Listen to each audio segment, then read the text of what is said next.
கார்பரேஷன்ல work பண்ணக்கூடியவங்க இந்த city சுத்தமா இருக்கணும்னா அதுக்கு மிக முக்கியமான காரணம் மக்கள் நல பணியாளர்கள் தான். இன்னைக்கு அவங்க யாரும் எல்லாம் ஏழ்மையில இருக்காங்க, வறுமையில இருக்காங்க. இன்னைக்கு நேத்து கூட நான் சேனல்ல டிவியில பார்த்தேன், மழை பெய்யுது, மழை இருந்தாலும் அவங்க யாரும் எந்திரிக்கல. ஏன்னா அவங்களுக்கு மழையோ வெயிலோ குப்பைகளோ அசுத்தமோ எதுவுமே அவங்களுக்கு தெரியாது. ஏன்னா அதுலயே வாழ்றவங்க.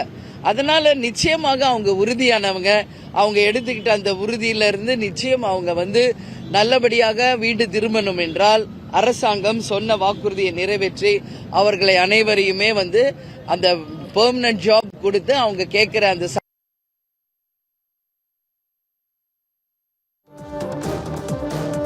என்னுடன் கழக செயலாளர் பார்சாதி மாறன், எங்களுடைய மாவட்ட செயலாளர், நிர்வாகிகள் எல்லாருமே இங்க வந்திருக்கோம். எனவே தேமுதிக மக்கள் நல பணியாளர்களின் கோரிக்கைக்கு நாங்கள் நிச்சயமாக துணை நிற்போம் என்று தெரிவித்துக் கொள்கிறேன். ஓகே,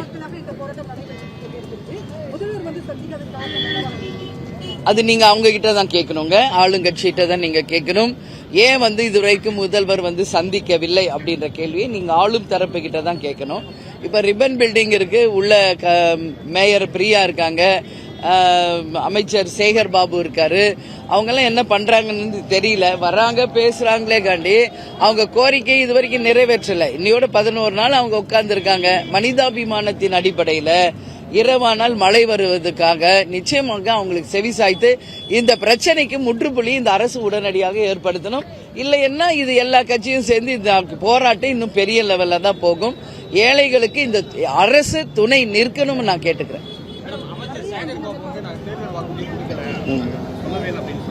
இல்ல, அவங்க தேர்தல் வாக்குறுதி கொடுத்தது உண்மைன்னு தான் எல்லாரும் சொல்றாங்க. அதனால அவங்களுடைய தேர்தல் வாக்குறுதி அந்த புக் எடுத்து பார்த்தோம்னா அது தெரிஞ்சிடும். கொடுத்ததை நம்ம இல்லைன்னு மறுக்க முடியாது. ஏன்னா ஒட்டுமொத்த பேர்ட்டி நான் பேசிட்டு தான் வரேன். அவங்க தேர்தல் வாக்குறுதியில கொடுத்தபடி நிறைவேற்றி எங்களுக்கு பெர்மனன்ட் ஜாப் வேணுங்கிறாங்க. அவங்க வேலை தான் வேணும்ன்றாங்க, வேற ஒன்னும் கேட்கல. அதே மாதிரி அவங்களுடைய பழைய சம்பளம் என்னவோ 23,000 அவங்க தரணும்னு கேட்கறாங்க. இது நியாயமான ஒரு கோரிக்கை தான்.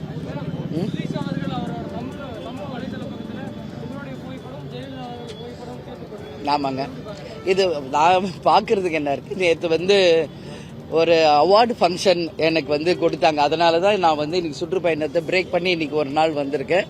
அது என்னன்னா, ஆளுமை மிக்க பெண் அரசியல்வாதி அப்படின்னு பெண்களுக்கான ஒரு விருது வழங்கும் விழா. அவதார் அப்படின்ற ஒரு கம்பெனியும் சக்தி மசாலாவும் இணைந்து வழங்கினாங்க. லேடி ஆண்டாள் ஸ்கூல்ல அந்த நிகழ்ச்சி நேற்று நடந்தது. அந்த விழாவில் நாங்க பங்கேற்றோம்.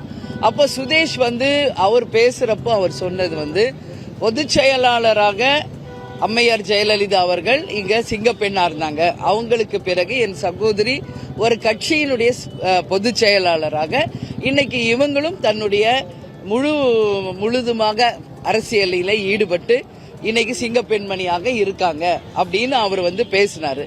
இது இன்னைக்கு எங்களுடைய வாட்ஸ்அப் குரூப்ல யாரோ எங்க 2 ஜெயலலிதா அம்மாவையும் என்னையும் சேர்த்து ஒரு புகைப்படத்தை வெளியிட்டு இருக்காங்க. அதை எடுத்து சுதீஷ் தன்னுடைய பேஸ்புக் பேஜில் போட்டிருக்காரு. இது இன்னைக்கு வைரல் ஆயிருக்கு.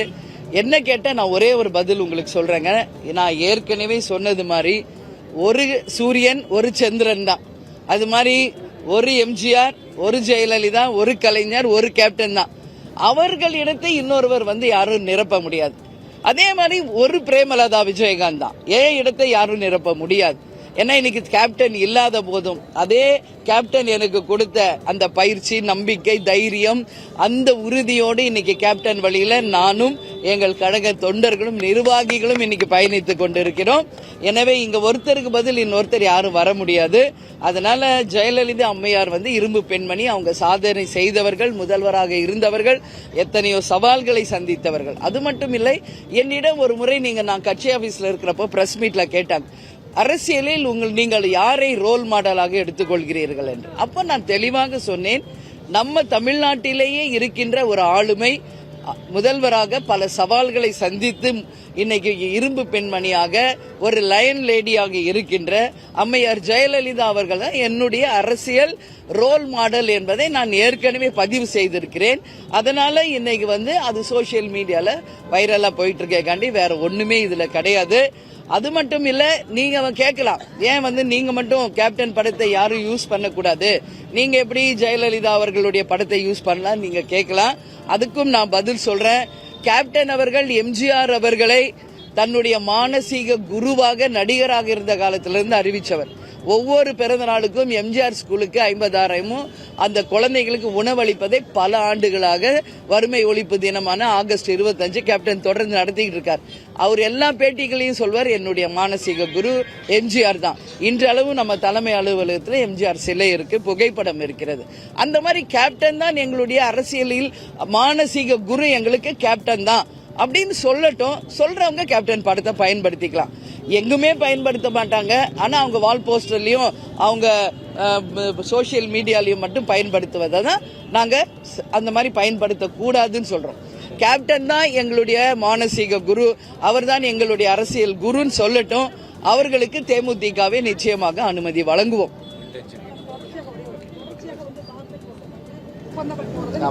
இல்லைங்க, தொடர்ந்து இன்னைக்கு அரசு சம்பந்தப்பட்ட துறைகளை அத்தனையும் தனியார் மயமாகவே மாற்றுவது உண்மையிலேயே கண்டிக்கத்தக்கதுங்க.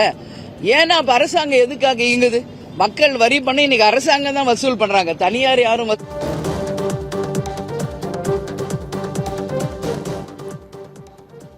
நேயர்களே, தூய்மை பணியாளர் போராட்டத்திற்கு நேரில் சென்று ஆதரவு தெரிவித்து தேமுதிக பொதுச்செயலர் பிரேமலதா விஜயகாந்த் செய்தியாளர் சந்திப்பில் ஈடுபட்டிருக்கிறார். அதனை நேரலையில் பார்த்தோம்.